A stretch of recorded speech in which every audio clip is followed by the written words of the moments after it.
When English language started. The history of the English language really started with the arrival of 3 Germanic tribes who invaded Britain during the 5th century AD. These tribes, the Angles, the Saxons, and the Jutes, crossed the North Sea from what today is Denmark and northern Germany.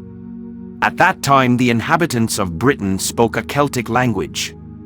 But most of the Celtic speakers were pushed west and north by the invaders, mainly into what is now Wales, Scotland, and Ireland. The Angles came from Englaland, and their language was called Englisc, from which the words England and English are derived. Old English, 450–1100 AD.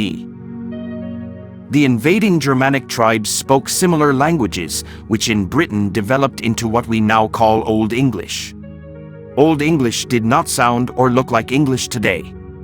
Native English speakers now would have great difficulty understanding Old English.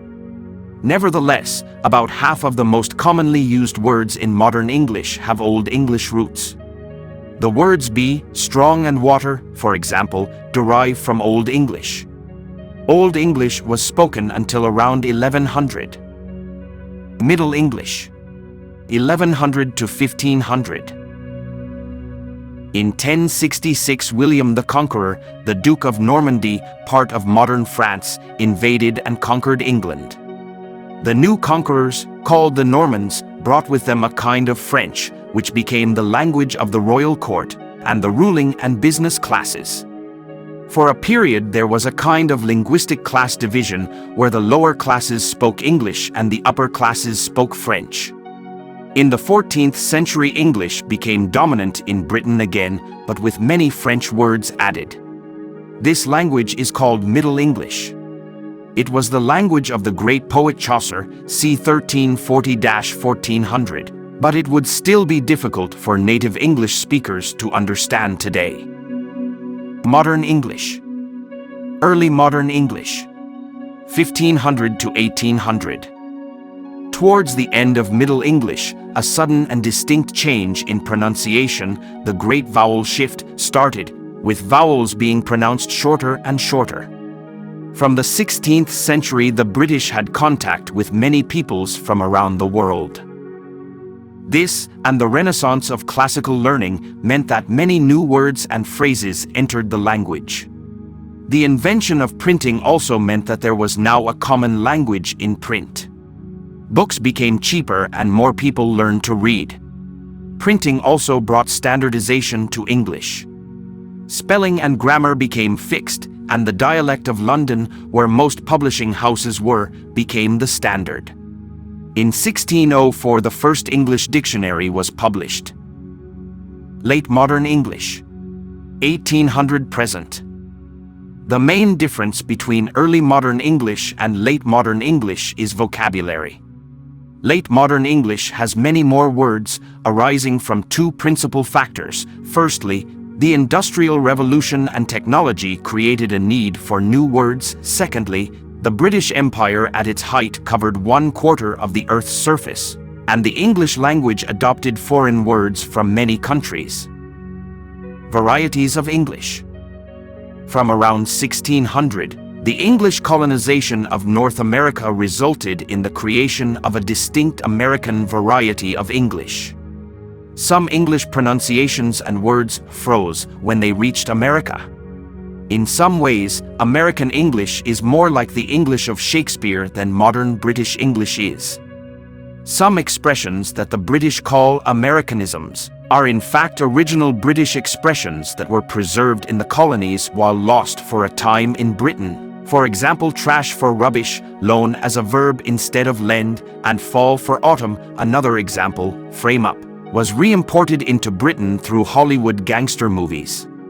Spanish also had an influence on American English and subsequently British English, with words like canyon, ranch, stampede, and vigilante being examples of Spanish words that entered English through the settlement of the American West. French words, through Louisiana, and West African words, through the slave trade, also influenced American English and so, to an extent, British English. Today, American English is particularly influential due to the USA's dominance of cinema, television, popular music, trade and technology, including the internet. But there are many other varieties of English around the world, including, for example, Australian English, New Zealand English, Canadian English, South African English, Indian English, and Caribbean English. A brief chronology of English. 55 BC. Roman invasion of Britain by Julius Caesar. AD 43. Roman invasion and occupation. Beginning of Roman rule of Britain. 436, Roman withdrawal from Britain complete.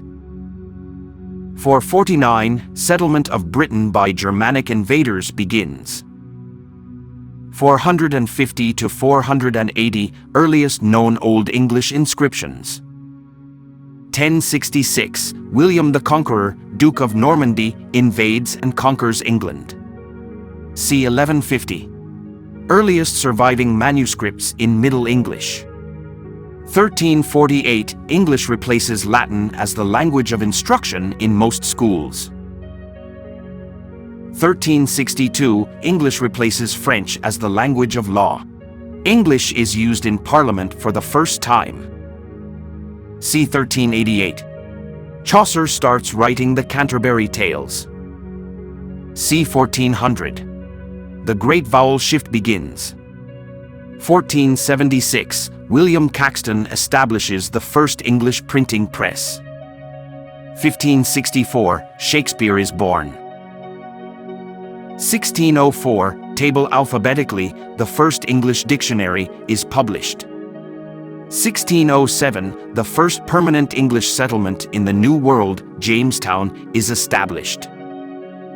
1616, Shakespeare dies.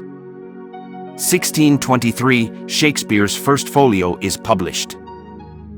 1702, the first daily English language newspaper, the Daily Courant, is published in London.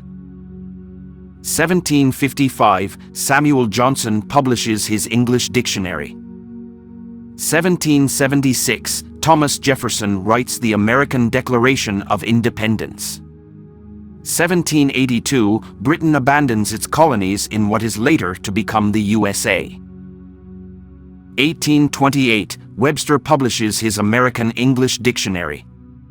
1922, the British Broadcasting Corporation is founded. 1928, the Oxford English Dictionary is published.